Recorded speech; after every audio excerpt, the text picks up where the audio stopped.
סבא, שרגא מכפר סבא, יש פרות שנותנות חלב. סבא רפתן במחלבה, חולב את הפרות באהבה. מו מו מו הן גאות, מו מו מו הן מוכנות לתת חלב טעים מאוד לכל הילדים והילדות.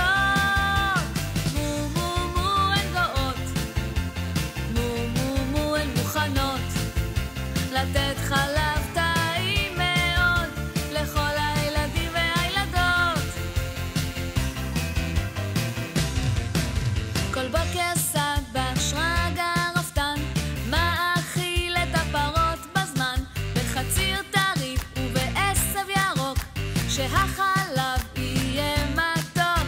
מהחלב מכינים גבינה, שמנת חמוצה ומתוקה, שוקו ומעדני חלב, גלידה בטעמים שנאהב. מו מו מו הן גאות, מו מו מו הן מוכנות לתת חלב